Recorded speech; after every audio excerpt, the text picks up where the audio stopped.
Budget सिर्फ numbers and policies का document नहीं होता, बल्कि एक रोड मैप होता है जो बताता है देश की असली प्रायोरिटीज क्या है।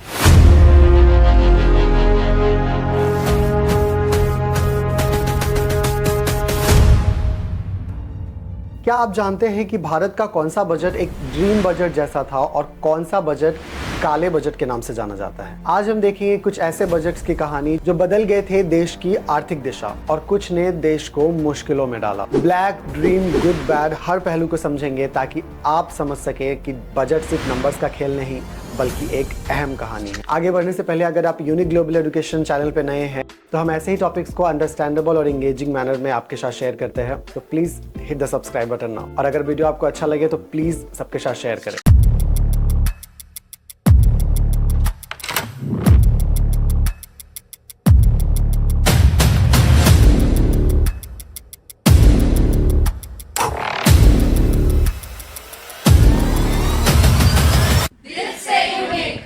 पहला आता है the black budget, the 1973-74 budget presented by the finance minister Yashwantrao Balwantrao Chavan. इसे ब्लैक बजट इसलिए कहा गया because of its huge fiscal deficit of 550 crore. आपको फिस्कल डेफिसिट के बारे में जरूर पता होगा, इन केस आपको नहीं पता है तो fiscal deficit is the gap between the governments total expenditure and total revenue excluding the borrowing. इस बजट में India was facing an economic crisis which increased the import cost and inflation. To boost the economy, government started spending heavily on private sector projects. इस budget के जरिए कोयला खदानों का nationalisation किया गया जिससे गवर्नमेंट को पूरा कंट्रोल मिल गया था। लेकिन कंपटीशन खत्म होने की वजह से प्रोडक्शन पे एक मेजर इम्पैक्ट आया। सारे उद्योगों को महंगा कोयला खरीदना पड़ा और ये इम्पैक्ट देश की इकोनॉमी पे आया। This all led to more borrowings, rising prices and financial struggle. And this makes the 1973-74 budget is the toughest in Indian history. अब बात करते हैं एक ऐसे बजट की जिसने रिवॉर्ड भी लाया और पनिशमेंट भी। Yes, the carrot and stick budget of 1986।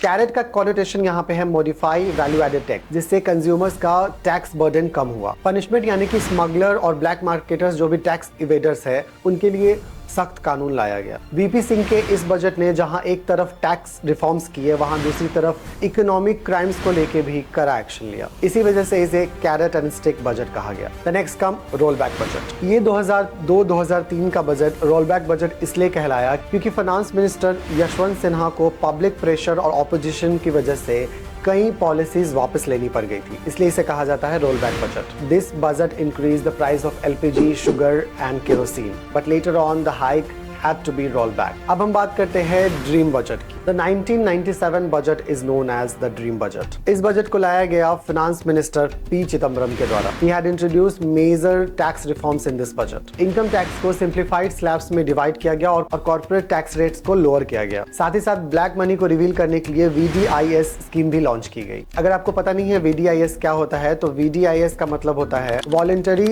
Disclosure of income scheme. जैसा कि नाम से ही स्पष्ट है, ये स्कीम अलाउ करता था इंडिविजुअल को to disclose their undisclose income and pay a fixed tax rate. इसे ऐसे समझिए, गोल बहुत ही सिंपल था। It was to bring the hidden wealth into the legal economy to increase government revenue. अब मतलब साफ है कि अगर लोगों के पास अनरिपोर्टेड इनकम है तो वो उसको रिपोर्ट कर सकते हैं, वॉलंटरली डिक्लेयर कर सकते हैं, उस पर रिक्वायर्ड टैक्स पे कर सकते हैं और लीगल कॉन्सिक्वेंसेस को अवॉइड कर सकते हैं। So simply it was the step to curb black money circulation and encourage tax compliance.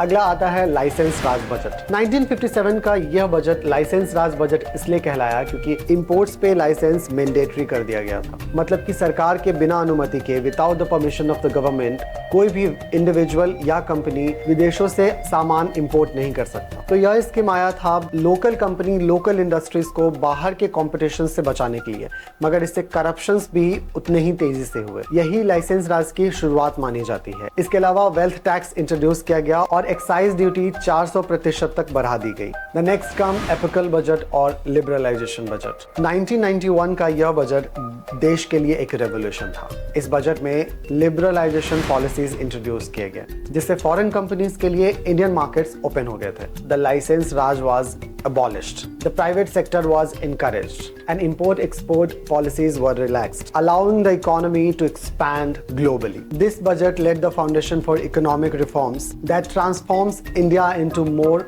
market-oriented economy and integrated it into the global economy framework. It was a milestone in India's journey towards becoming a modern competitive economy on the world stage. अब हम बात करते हैं Gandhi budget की. The 1987 budget was called the Gandhi budget because it introduced the minimum alternate tax MAT. इसका मकसद high profit वाली companies को भी टैक्स के दायरे में लाना था. आज मैट गवर्नमेंट रेवेन्यू का एक बड़ा सोर्स बन चुका है. अगला है इंटरिम बजट. हालांकि इंडिया का पहला इंटरिम बजट मोरारजी देसाई ने 1962-63 में प्रेजेंट किया था, मगर 1948-49 में RK सन्मुख चेट्टी ने पहली बार इस वर्ड इंटरिम बजट का यूज किया था. इंटरिम का मतलब होता है टेम्पररी और प्रोविजनल, मतलब कि something which is there for a short period of time until the permanent solution is implemented. Similarly, an interim budget is a temporary financial plan presented by the government during an election year when the term of the current government is about to end. So it ensures the smooth functioning of the economy until the new government comes. Unlike a regular budget, it doesn't reforms major policies but manages expenditure and revenue collections. So जैसा कि मैंने पहले कहा था, budget सिर्फ numbers का एक document नहीं, ये देश की इकोनॉमी का रोड मैप है. आपको इसमें से कौन सा बजट सबसे ज्यादा इंपैक्टफुल लगा कमेंट सेक्शन में जरूर बताएं और वीडियो को लाइक और शेयर करना मत भूलें. यूनिक ग्लोबल एजुकेशन ऐसे ही सारे टॉपिक्स को अमेजिंगली सिंप्लीफाइड करके लेक्चर्स में समझाती है ताकि आपका कॉन्सेप्ट 100% क्लियर रहे. If you have any query related to any points, you can reach out to us through the Google form available in the description. See you in the next video. Till then, keep watching Unique Global Education, a venture by Unique Academy for Commerce.